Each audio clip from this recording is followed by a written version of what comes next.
Bonjour, bienvenue pour ce culte public du mois de juin 2026. Comme d'habitude, je vous propose de commencer ensemble par un Père Saint. Père Saint, Dieu légitime des bons esprits, qui n'a jamais trompé, ni menti, ni erré, ni hésité. Par peur à venir trouver la mort dans le monde du Dieu étranger, car nous ne sommes pas du monde et le monde n'est pas de nous, donne-nous de connaître ce que tu connais et d'aimer ce que tu aimes. Amen. Le prêche de ce mois s'intitule « Les cathares, éternels incompris ».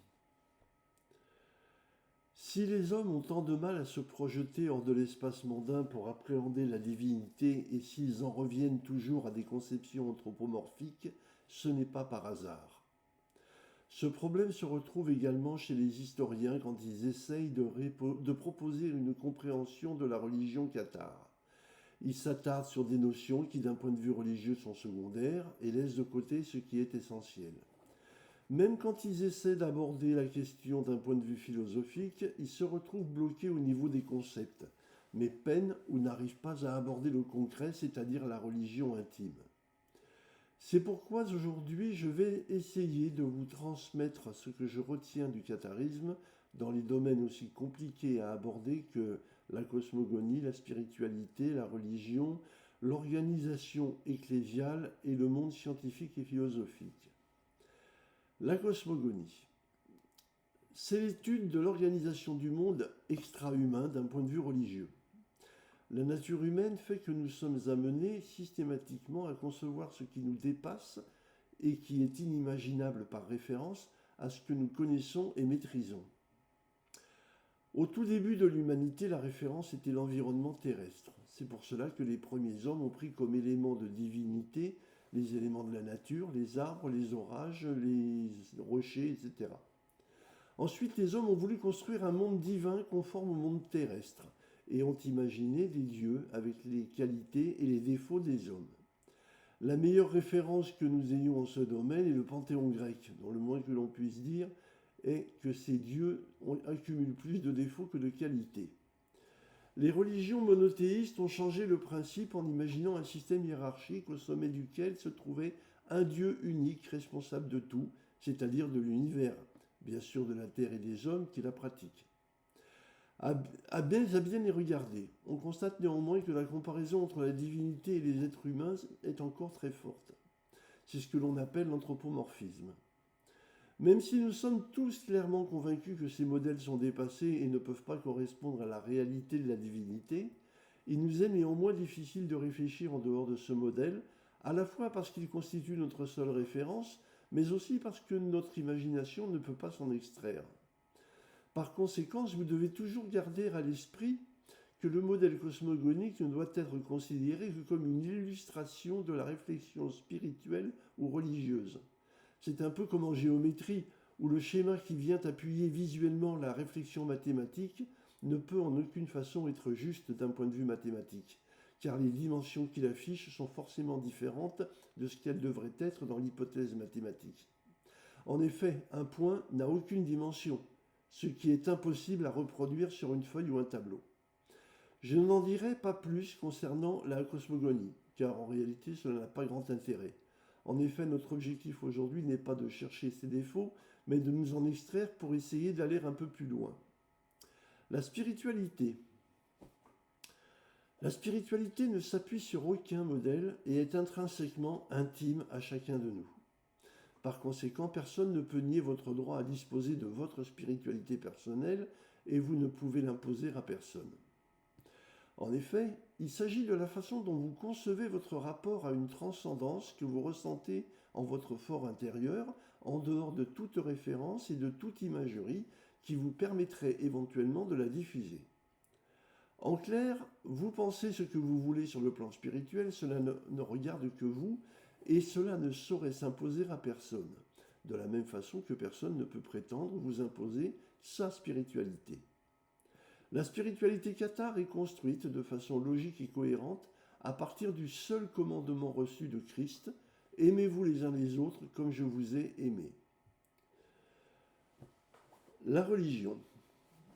La religion est le fait que des personnes ayant des spiritualités proches ou identiques décident de se réunir pour les étudier, les développer, les approfondir, les faire converger et éventuellement les diffuser.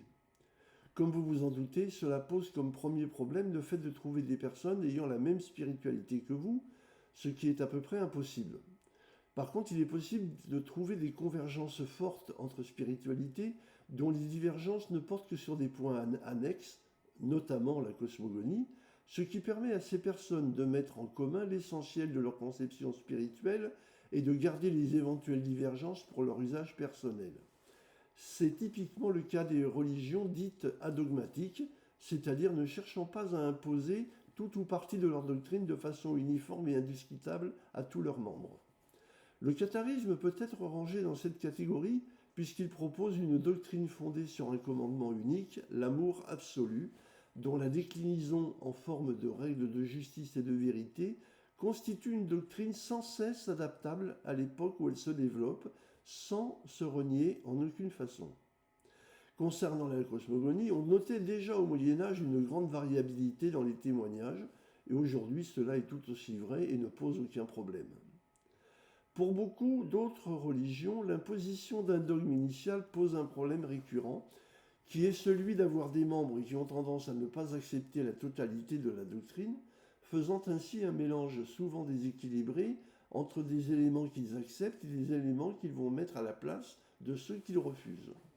J'avais abordé ce problème dans un de mes articles qui s'appelait « Le croyant ne mange pas à la carte », que je vous conseille de lire sur le site. L'organisation ecclésiale. Dès lors qu'une religion se met en place avec plusieurs personnes désirant la partager au quotidien, une organisation ecclésiale devient nécessaire. Même les premiers gnostiques ont créé des communautés ecclésiales, même si elles étaient peu nombreuses en raison de l'extrême variété des courants spirituels gnostiques. Nous connaissons assez bien sous nos latitudes l'organisation ecclésiale catholique, par exemple. Cette dernière fonctionne selon un principe hiérarchique vertical, où chaque étage a plus de pouvoir que l'étage d'en dessous et moins que l'étage du dessus. Concernant le catharisme, les choses sont différentes, car si l'organisation ecclésiale dont il a choisi de se doter utilise un vocabulaire comparable à celui du système catholique, elle n'est pas verticale mais horizontale, et elle n'est pas segmentée en termes de pouvoir mais de façon fonctionnelle. En effet, les postes sont répartis par décision unanime en fonction de l'état d'avancement estimé des personnes à qui l'on aura confié des missions complémentaires à leur travail spirituel personnel. Ceci a pour objectif d'éviter qu'une mission puisse entraver l'évolution spirituelle de la personne.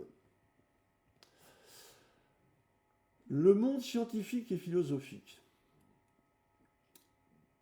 Toute cette entrée en matière a pour but de vous permettre de réfléchir avec moi sur des bases communes et en faisant abstraction de la tendance naturelle que nous avons à vouloir réfléchir le religieux avec des références qui ne le sont pas.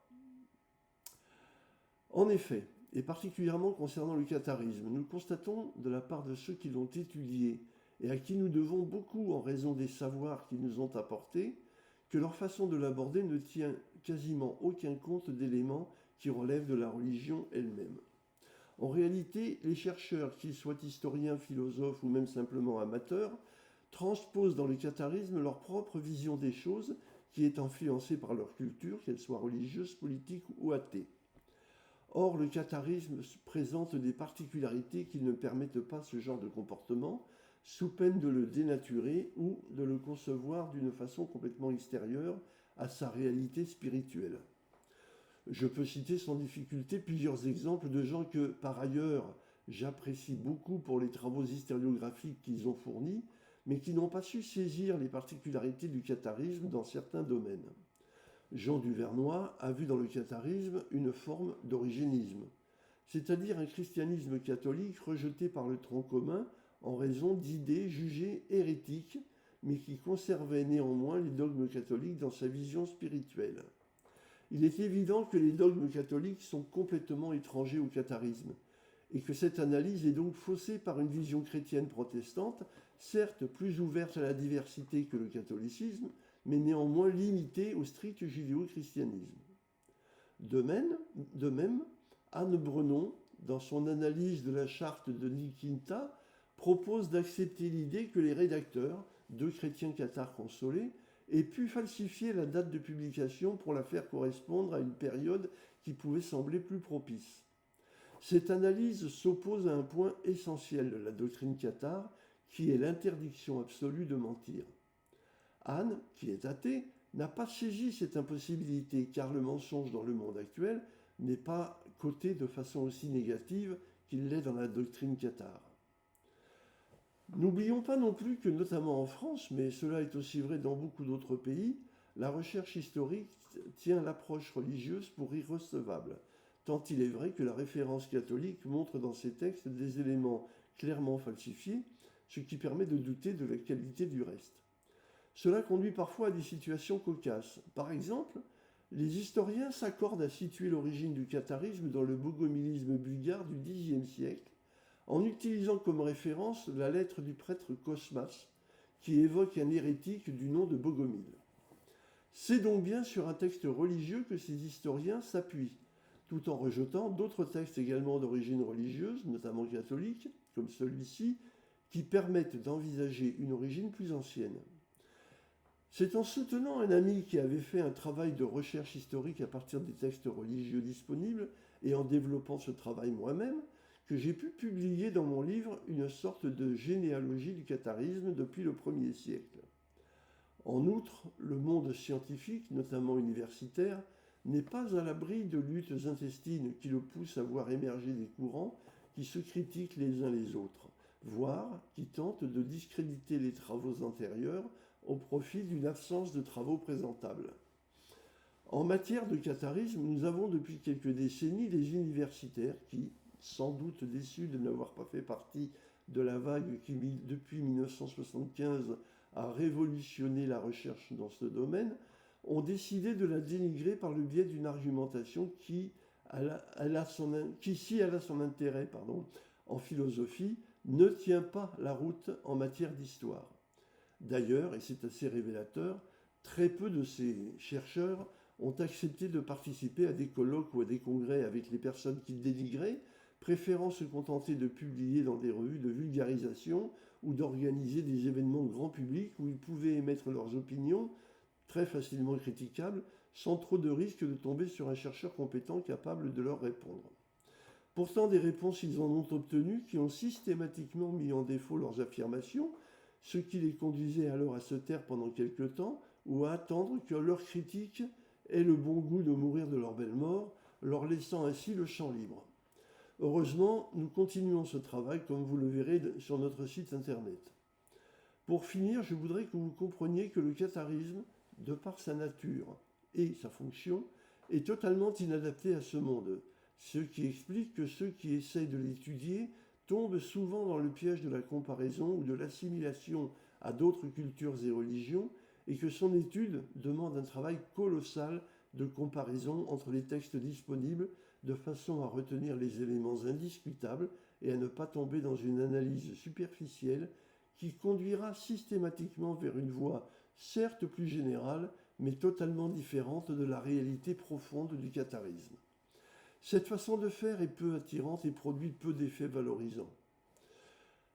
C'est sans doute pour cela que la recherche sur le catharisme a beaucoup baissé en qualité et en intensité et que vous trouverez notamment sur Internet des centaines de publications qui sont au mieux très vagues, au pire totalement erronées, et que je vous conseille donc d'éviter.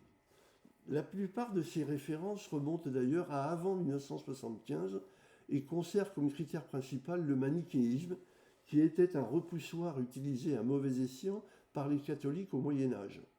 Donc si vous voulez faire de la recherche, faites-le avec rigueur et constance, et sans chercher à en tirer le moindre bénéfice dans ce monde, car c'est le contraire que vous obtiendrez le plus souvent. Si vous voulez comprendre le catharisme dans sa dimension spirituelle, le plus simple est de vous référer au commandement de Christ que j'évoquais plus haut, et de le comparer à tout ce que vous pourriez avoir envie de prendre en compte, vérifiant ainsi si cela est en accord avec ce commandement. Dans le cas contraire, laissez tomber, c'est une impasse. Merci beaucoup. Pour terminer, je dirai seul, comme il est de tradition, Le Pater. Père Tout-Puissant, principe des esprits saints, ta volonté agit sur tout le bien. Ton Saint-Esprit nous guide comme il te plaît pour que ta grâce puisse nous être accordée. Donne-nous chaque jour la nourriture que ta parole et ton amour procurent. Remets-nous nos fautes et nos manquements comme pour nos frères nous en faisons autant, et soutiens-nous dans les difficultés afin de nous délivrer du mauvais. Amen. Merci de votre attention, bonne fin de journée et au mois prochain. Au revoir.